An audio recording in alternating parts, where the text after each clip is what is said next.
Hello and welcome to BYJU'S Exam Prep IAS. Let's get started and look into the first article.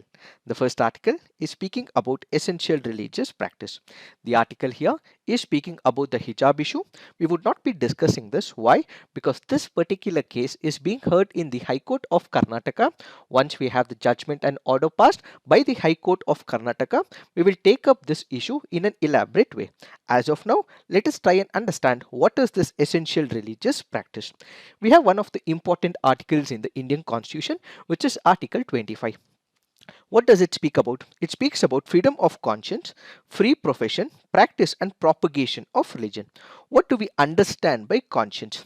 Conscience is the way that I think internally about the God, what you think internally about the God, your perception about the God internally. So conscience is that particular principle where a particular person has a particular idea about God internally in his thought process, in the way that he thinks in his mind. So this happens to be an absolute right. Why? Because the government would not be able to interfere, another individual will not be able to interfere, because this is your absolute right. You can think God the way you want, which is why the freedom of conscience happens to be an absolute right. But the other rights, like the profession, practice and propagation of religion, is not absolute, but the freedom of conscience is an absolute right that is accorded to an individual. What is this freedom of profession? Basically, when we speak about profess, what happens? It is declaration of one's religious beliefs. Let's say, for example, I say that I am a proud Hindu, I say that I am a proud Muslim, I say that I am a proud Christian, I say that I am a proud Buddhist, so on and so forth. So basically, you profess, you declare what your religious beliefs are in open and a free manner. That is what is called as professing. Then what we have is practice. What do we mean by practice? Let's say you want to perform a ritual, or you want to perform a homa and a havana, or you want to go to a mosque and have prayer 5 times a day, or you want to go to a church. This is all your practices. So you would be able to practice and the state will not interfere. And at the same time, you would also be able to propagate your religion as well. You can have debates, you can have deliberations, you can also transmit the information of your religion to another person as well. So you would be able to transmit the information of one religion to another person. But this does not mean you have the right to convert a person from one religion to another religion. This is what is Article 25 all about. While we speak about Article 25, as I told you, it is not absolute in nature. There are reasonable restrictions. What are these restrictions? One, it can be because of public order, or it can be because of morality, or it can be health. So the state would also be able to interfere when it comes to the religious affairs in regulating or restricting any economic, financial, political and other activity. So basically, for all these related issues, the state would be able to regulate as well. So this is where there is a question. This is where there is a dilemma. How will the state, how will the judiciary regulate the secular activity? So this is where we have what is called as the essential religious doctrine. So what is this principle all about? There is something called as the religious practices. There are something called as the secular practices. So the government, the judiciary, the state would be able to regulate only the secular activities, but it will not interfere with the religious activities. So what are these religious activities which the state cannot interfere with, which the judiciary cannot interfere with, and what are the secular activities where the state can interfere, where the judiciary can interfere, is what is this essential religious practice. So basically, when we are speaking about essential religious practice, these are the practices which are very integral to that particular religion. Let's say, for example, chanting of mantras in Hinduism, it is one of the essential religious practice. It is a religious practice where the state will not interfere, the judiciary will not interfere. The state cannot ask a person chanting the mantras that you, the person, cannot chant the mantra. Why? Because it is integral to that particular religion. Let's say, for example, with respect to Islam, a person might have to pray 5 times a day. The state cannot interfere and stop a person from going to the prayer hall, then can say that you should not worship 5 times a day, because praying 5 times a day is an integral part of Islam. So what would happen in all religions? There are some things, there are some practices, there are some principles, there are some rituals which are very integral to that particular religion. The state and the judiciary will not interfere, but if it happens to be a secular practice which is going to be a problematic area for the women rights, or with respect to the public order or to the morality and health, you would have the state and the judiciary interfering. So when was the first time that this essential religious practices doctrine came into picture? It came in the year 1954 in Shirur Mutt case in 1954. So what would happen? The state would interfere only in those secular activities where interference is required, but it will not play any role or part when it comes to the religious practices. Let us try and understand some of the important landmark cases. We have the temple entry case. When was this? This was in the year 1958. What was this case all about? This was a case in reference to untouchability. Is untouchability an essential religious practice? Was the case right before the Supreme Court of India. So what does the Supreme Court of India do? It looks into the various tenets of the Hinduism and says that untouchability is not part of the Hinduism. The so-called untouchability is because of political practices that has happened. Since untouchability is not an integral part of the Hinduism, the state, the judiciary can interfere and ultimately can declare untouchability as unconstitutional. So untouchability as a practice cannot be practiced in the fold of Hinduism, said the Supreme Court of India. Next, what we have is the Ismail Faruqi case. When does this happen? This happens in the year 1994. What is this case all about? We had a mosque and the state was supposed to take the land where this mosque was constructed as the principle of eminent domain. So in case it is required for the public purposes, the government would be able to take the land on the principle of eminent domain. So what does the Supreme Court say? The Supreme Court in this particular judgment says that praying 5 times a day is an integral practice with respect to Islam, but mosque in itself may not be an integral part of Islam. So what does this case say? It says that praying 5 times is important. It is part of the religious practices of Islam, but the state can interfere if it is required to take the land where this mosque is constructed. So it goes on to say that mosque is not an integral part of Islam, but praying 5 times a day is an integral part of Islam. Then we also have Tandava dance case. What exactly happens? We have one of the faiths called as the Ananda Marga faith. According to Ananda Marga faith, it said that Tandava dance happens to be one of the practices which is represented in this particular Ananda Marga faith.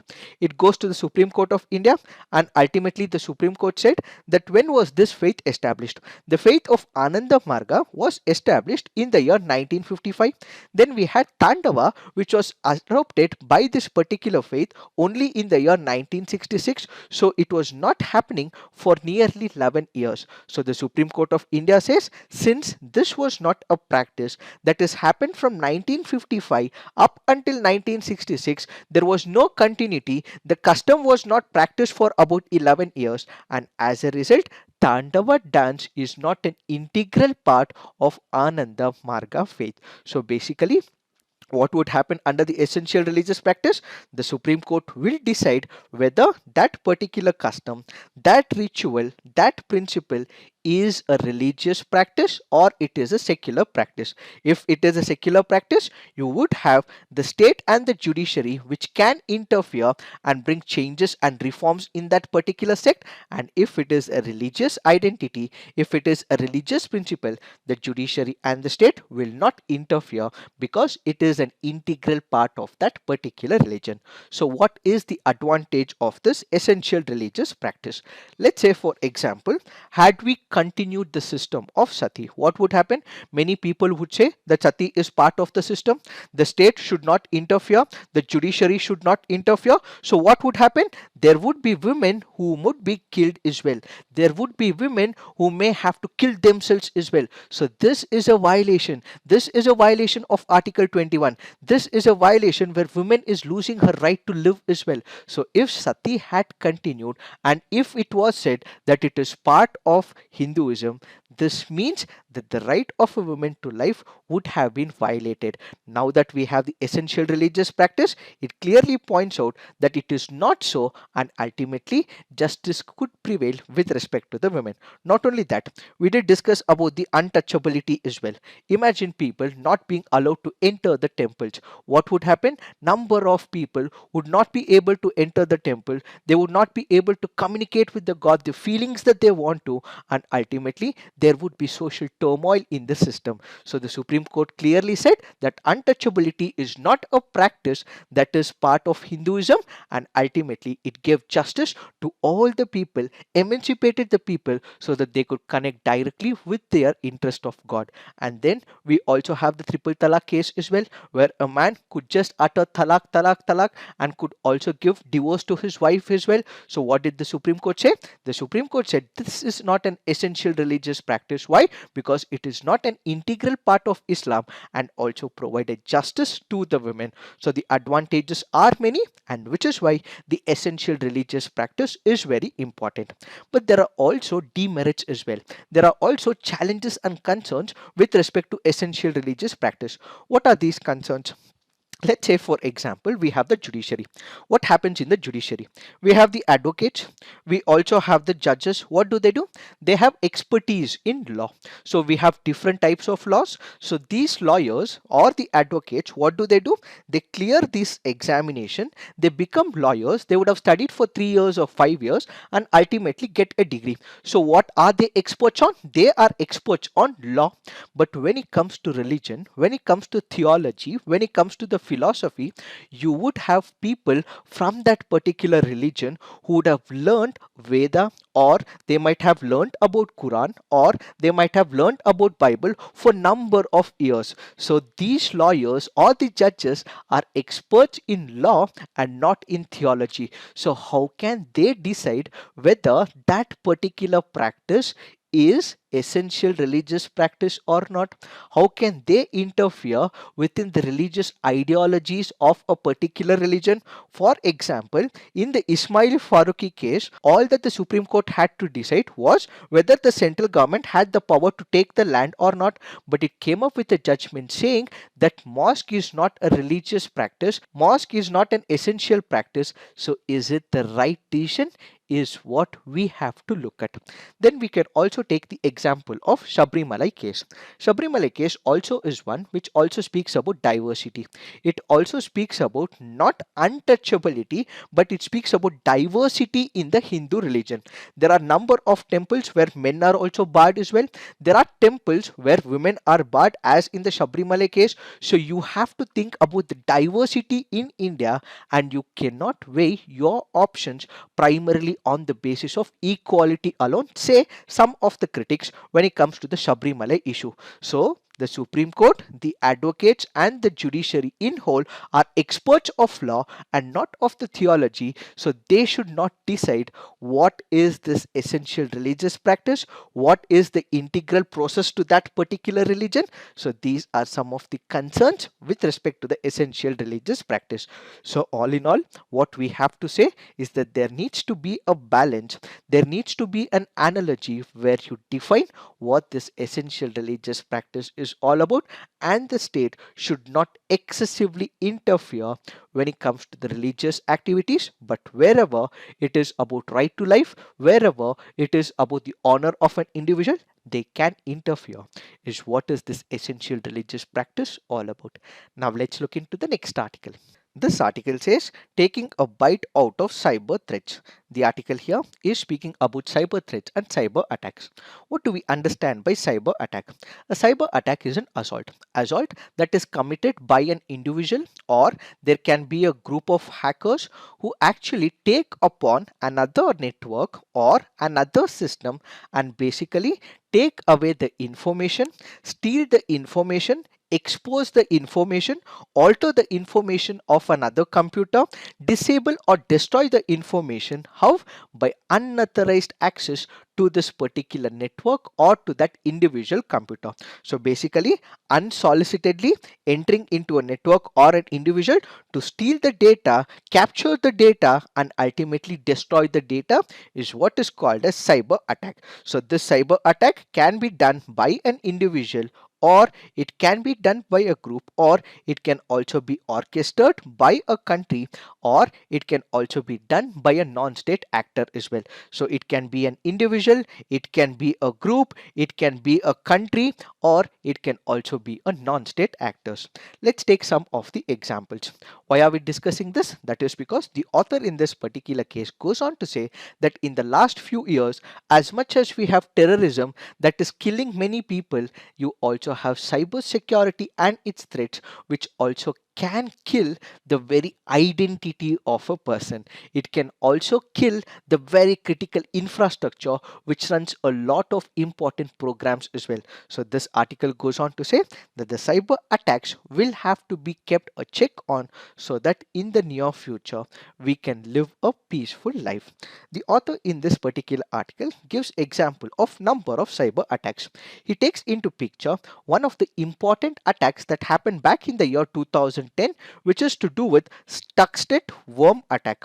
What is this attack all about? This happened in the year 2010. Stuxnet happens to be a worm. It is an extremely sophisticated worm. What does it do?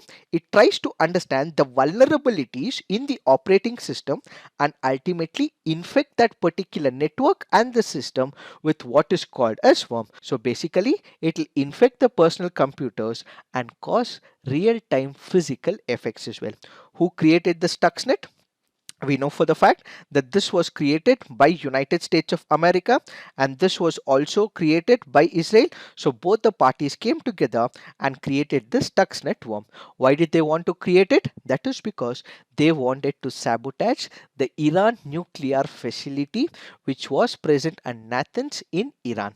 So this happened to be a 2010 worm which infected the computers in Iran. Why? Because they wanted to sabotage the nuclear operations that were taking place in Iran. So with this particular discovery of the Stuxnet, what happened? The cyber security issues became much open and people started taking care of their critical infrastructure. After this, another important attack the author makes a mention is on the cyber attack on Saudi Aramco Oil Company. This happens to be one of the largest oil companies in Saudi Arabia. What exactly happens? This was an incident that happened in the year 2012. What happens? There was one of the persons who was working in this company. There was an email which happens to be a scam email. So this person unknowingly clicks on this particular link which also had a virus, and the minute he clicks on this link, what would happen? Then the viruses immediately attack, hackers would immediately step in, screens started flickering, files started disappearing, some of the computers even shut down without any explanation as well. So the minute he clicked that particular link, you had the hackers who immediately had access to all these networks, and ultimately these hackers wiped data from approximately as much as 30,000 computers. So what exactly happened? This was an attack initiated by Iran, which United States of America says so, and ultimately a lot of data was wiped away from the Saudi Aramco Oil Company.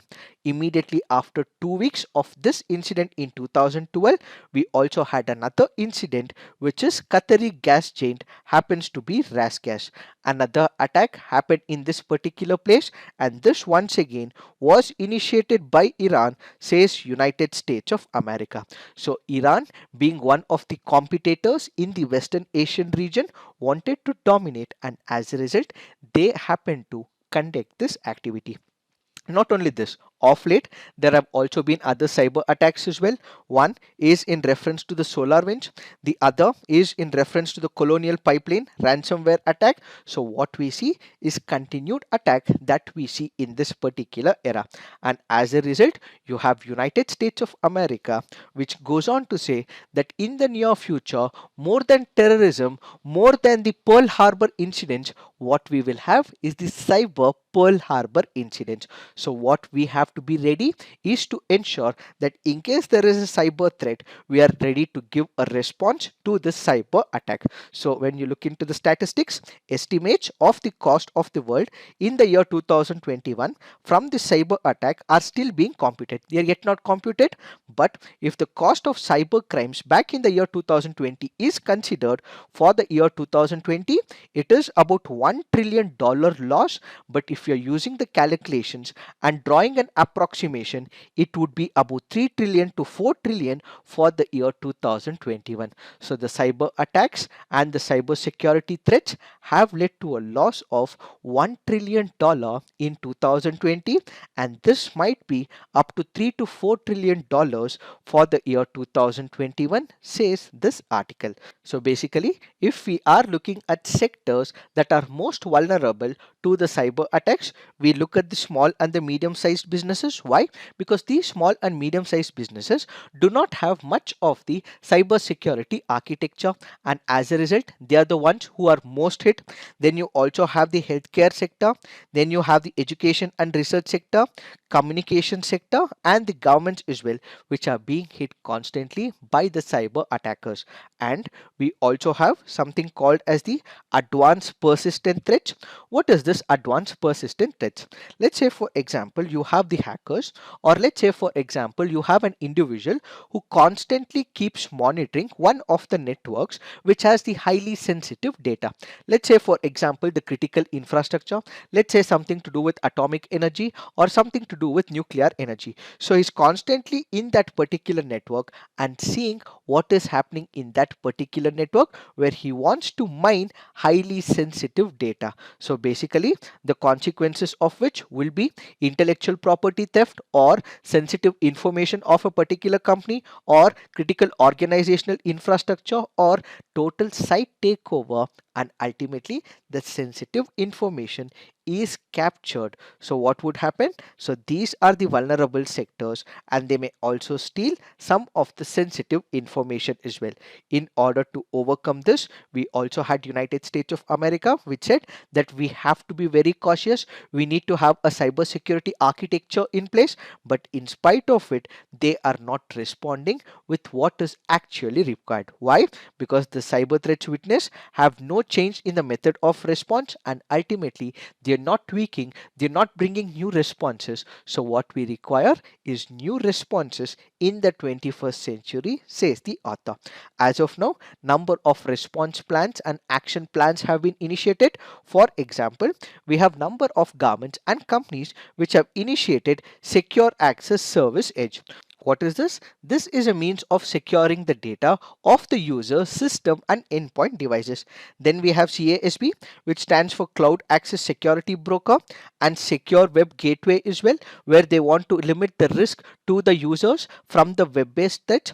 And finally, what we have is called as the Zero Trust model. What is the Zero Trust model? Basically, whether that particular person belongs to the organization or he does not belong to the organization, every single time authentication of that particular person, his connections will be authenticated. Added to it, if there is a particular device that is being inserted into a particular system of that network, every single time a virus scan should be conducted. So zero trust basically means irrespective of how trusted that particular device is, before it is being inserted into a particular laptop, a virus scan will have to be conducted, and whether that person is from the company or outside the company, authentication of that particular device will have to be conducted, is what is zero trust model. So in spite of the existing system that we have, we need to have and revamp the existing cybersecurity architecture, is what is the author trying to convey.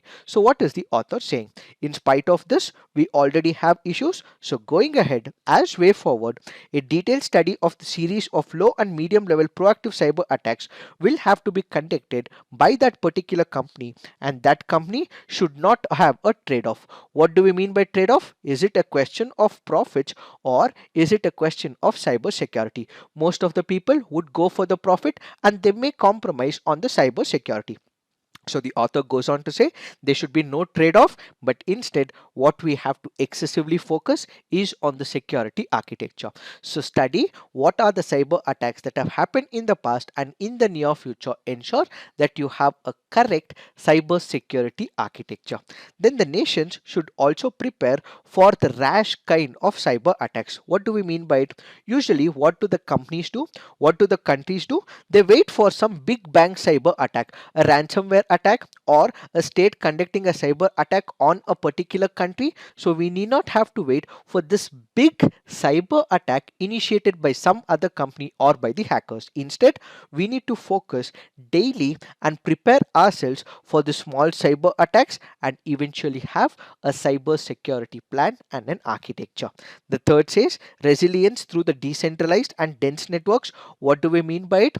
That whenever there is a server having a lot of data, it should not be on a single server. Instead, it should be decentralized. It should be given to a different server as well. And what we also need to have is a backup of this entire process. So we need not have to have all the information in one single server, but instead pick this information, back it up with data, and also put it on other server. So decentralization process and backing up the information is the third important factor. Planning and training for the network failures will also have to be taken. Let's say for example, a group of hackers hack a particular healthcare and research center. So what should happen? They would not be able to immediately work on things. So in this particular case, they should practice what if there is a network failure, how do we overcome this. So practicing this is also important, says the author.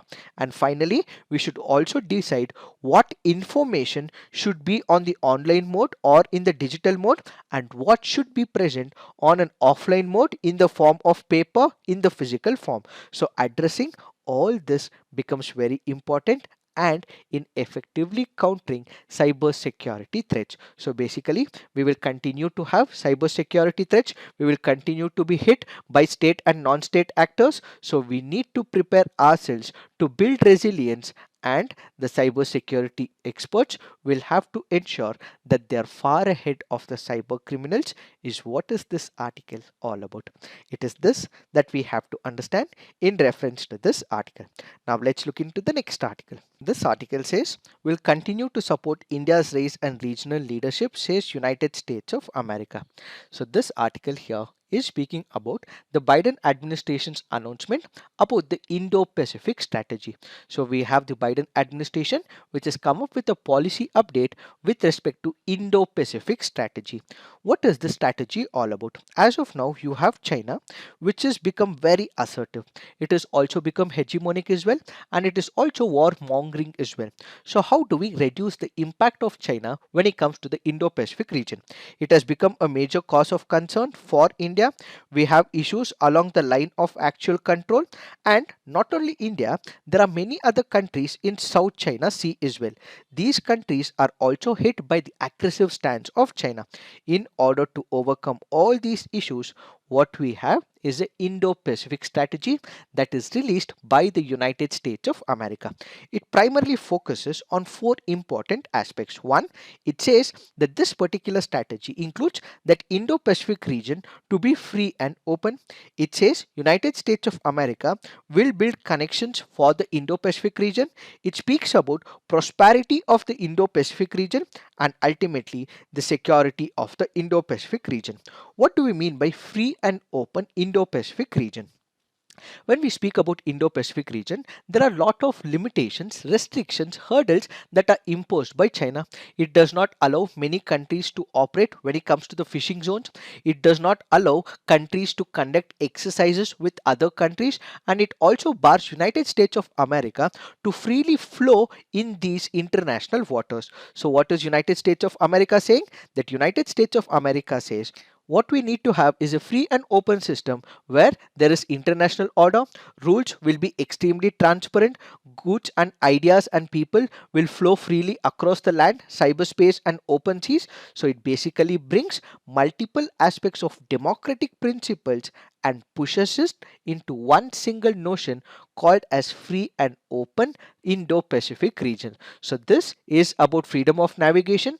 This is about rule of law, freedom away from coercion, respect for the sovereignty and integrity of all these countries in and around the Indo-Pacific region, and at the same time freedom and independence for all nations will have to be respected by China. Is what is this Indo-Pacific is free and open. Then this particular policy also makes a mention of connections.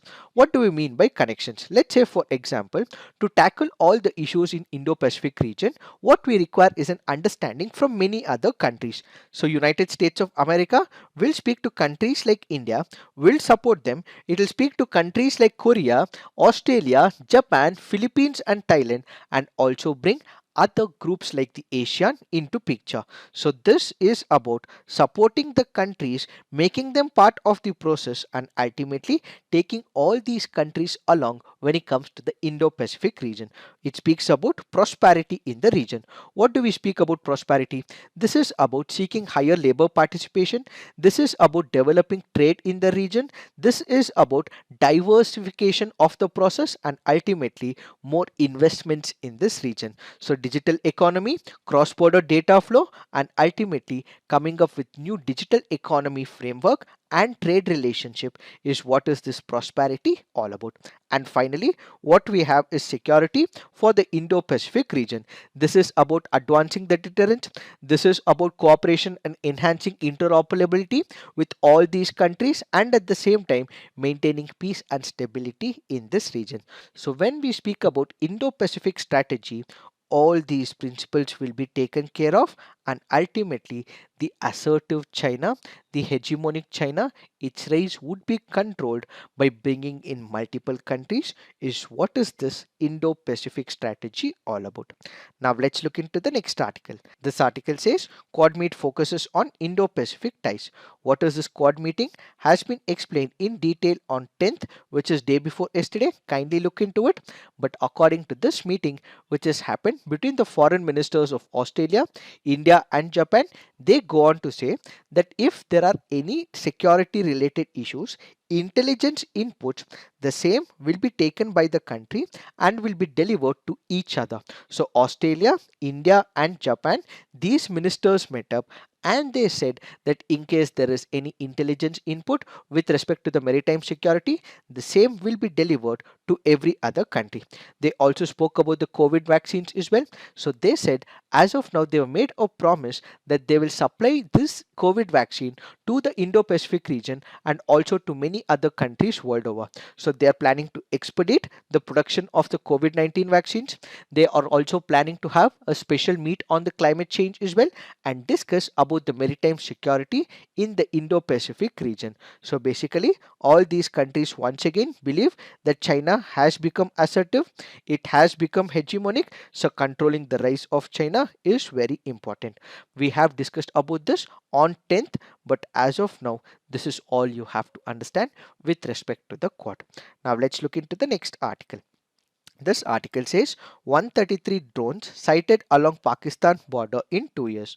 What is the context? We have the Punjab government which has informed the Parliamentary Committee on Home Affairs that drones have been sighted near Pakistani border over 133 times in the last 2 years. So what this article speaks is about security threats along the border areas. Why is this article very important? What is happening? In the border areas, earlier you had people who were infiltrating into India. These were the terrorists, but of late they're making use of the advanced technology, they're making use of the drones from Pakistan, and ultimately they are pushing arms and ammunitions to India, and at the same time they are also pushing the drugs into India, and ultimately India would be the major sufferer. So controlling these drone attacks with respect to equipments and also with respect to drugs is what is this article all about. When we look into the Punjab's border, it has about 553-kilometer border area with Pakistan. Who has the security over the Punjab area? What we have is the border security force. It is the border security force which controls the border between India and Pakistan. So what is happening? There are arms and ammunitions that are being dumped from Pakistan by making use of the drones. Then in the past, they've also dumped RDX, pistols, few bomb making materials as well. And one such example that we can take off is in reference to the Indian Air Force. What exactly happened? The Indian Air Force base in the Jammu and Kashmir was rocked by two IED blasts. So drones dropped the high grade explosives, it damaged the roof of the building, and it also injured IAF personnel as well. This is why it becomes very important, and as of now there is no anti-drone technology that is available in India, which happens to be a major concern. So this article currently goes on to say what we have to adapt is the anti-drone technology. So one of the suggestions given by the committee is that as of now we do not have the anti-drone technology, so in the near future we have to come up with the anti-drone technology so that we are able to deal with the menace of the drones. What we can also make use of is the radio jammers. These radio jammers help in preventing the transmitting of the radio frequencies. Then we can also make use of the high energy lasers, where these are the high powered unmanned aerial systems that shoot an extremely focused beam of light on this particular drone and ultimately disrupt the drone's electronics as well. In fact, we also have one of the systems that is developed by DRDO, which is called as D4 drone system. What does this system do? This will help the army to detect and destroy the drones which are posing a major security threat from Pakistan, and this is in the experimentation stage. Once the experiments are fully conducted, it would be able to jam the drones coming from Pakistan, and at the same time it can also damage the hardware of the drones with the lasers as well. So these are some of the important measures that we can take in order to prevent the drone attack from Pakistan. Now let's look into the mains practice questions. The essential practices test is antithetical to the individualistic conception of rights. Analyze. Next question. Explain the meaning of cyber attack with relevant examples and discuss the cyber security solutions to reduce the risk of such attacks. So please write all your answers on the comment section. Peer review. Do give positive feedback to your friends' answers. So this is it for today. Thank you for watching. All the best.